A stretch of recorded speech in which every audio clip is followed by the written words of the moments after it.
तो दोस्तों नमस्कार, स्वागत है आप सभी का एजुकेशन मंत्रा में। दोस्तों इस वीडियो में दो इंपॉर्टेंट इन्फॉर्मेशन पर हम डिस्कशन करने वाले हैं। पहला है यूपी ट्रिपल एससी 50,000 पदों पर धमाका क्या हुआ है और छात्रों ने क्या कुछ रणनीति बनाई है, और साथ ही साथ 9,000 पदों पर एलटी ग्रेड शिक्षक भर्ती पर अधिकारियों का क्या कुछ कहना है। तो चलिए दोस्तों फटाफट दोनों अपडेट को इन शॉर्ट डिस्कस कर लेते हैं। दोस्तों अगर देखा जाए तो यूपी ट्रिपल एससी सबसे सुस्त आयोग की श्रेणी में आता है और इसके द्वारा पहले तो भर्तियों का विज्ञापन नहीं निकाला जाता, और निकाला भी जाता है तो उसमें इतना ज़्यादा डिलेड चीज़ें कर दी जाती हैं कि छात्र मानसिक अवसाद से गुजरते रहते हैं। तो इसका जीता जागता उदाहरण बहुत सारी भर्तियां हैं। यूपी ट्रिपल एससी में अगर देखा जाए तो अधीनस्थ सेवा चयन आयोग से 50,000 पदों पर भर्तियां होनी थी, लेकिन कोई भी एक रंच मात्र की भर्ती नहीं हो पाई है।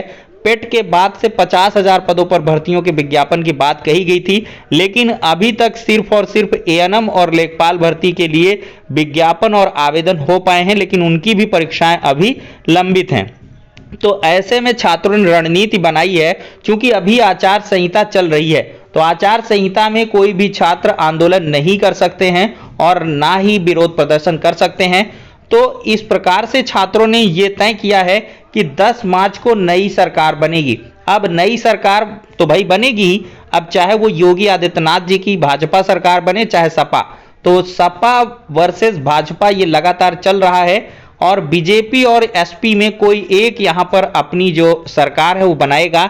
लेकिन सपा की अगर हम बात करें तो इनके द्वारा लगातार 11 लाख पदों पर भर्तियों की बात कही जा रही है, और उन्होंने जो डिस्कशन करवाया है अधिकारियों से या अपने कर्मचारियों से, जो भी डिस्कशन किया है उसमें ये उन्होंने पता लगाया कि सबसे ज़्यादा जो रिक्त पद हैं वो शिक्षा विभाग में हैं, और उन्होंने ये भी कहा है कि शिक्षा विभाग में ही सबसे पहले भर्तियों की प्रक्रिया को गति दी जाएगी, और साथ ही साथ अधीनस्थ जैसे जो भी अन्य आयोग हैं उन पर भी भर्तियों की बात कही है। यूपी पुलिस इत्यादि की भर्तियां भी होंगी। तो सपा का तो विजन क्लियर है कि सपा ने इसी मुद्दे से लगातार जो है रैलियां की हैं और युवाओं को लुभाने का प्रयास किया है। अगर इनकी सरकार बनती है तो अवश्य ही जो कार्य है वो और बड़ी तीव्रता के साथ होगा, क्योंकि जिन वादों के साथ, जिन चुनाव मुद्दों के साथ ये अपनी सरकार अगर बना ले जाते हैं तो अवश्य ही इन पर अमल करना होगा, अन्यथा 5 साल बाद इनका भी पत्ता कट जाएगा।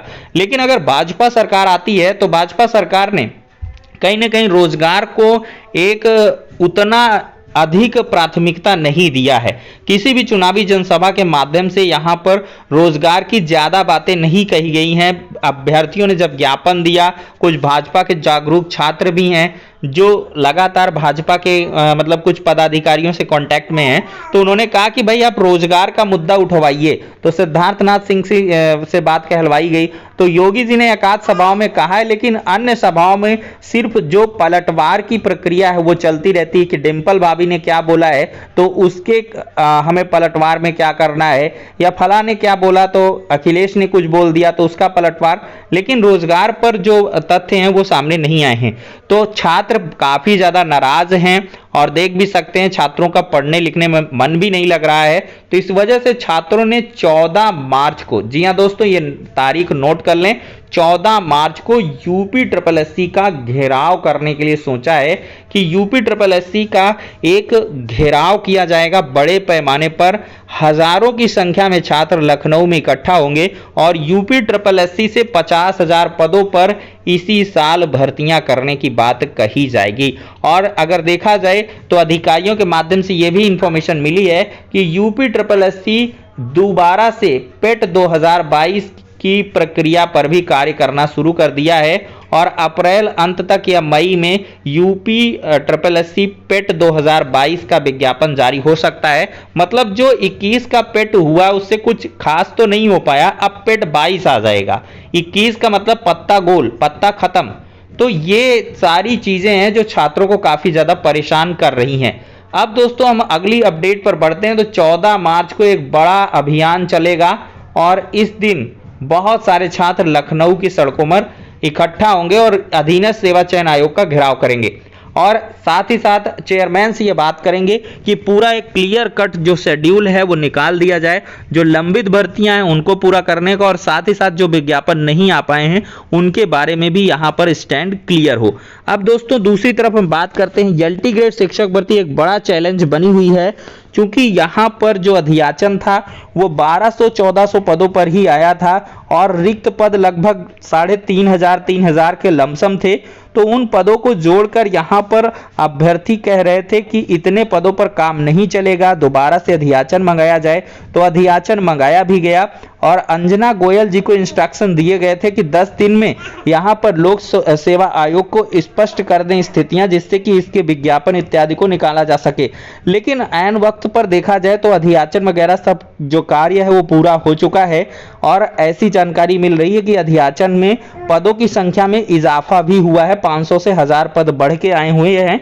और साथ ही साथ अधिकारियों ने जानकारी के क्रम में यह बताया है कि अभी विज्ञापन इस वजह से जारी नहीं हो पा रहा है क्योंकि इसके अहर्ता के संबंध में कुछ जो विवाद हैं वो नजर आ रहे हैं और इसके लिए शासन को जो पत्र भी लिखा गया है, लेकिन शासन ने चुनावी व्यस्तता के चलते कोई भी यहां पर रिप्लाई नहीं दिया है।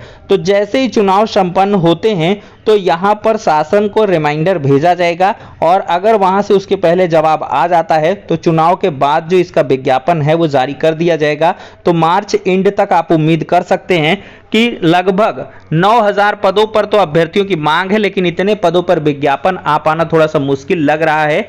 लेकिन ये जरूर है कि 7 से 8000 पदों पर या आई थिंक 7000 के करीब पदों पर विज्ञापन एलटी ग्रेड शिक्षक भर्ती का जारी हो जाएगा। तो फिलहाल के लिए दोस्तों इस वीडियो में इतना ही, नेक्स्ट में मिलते हैं।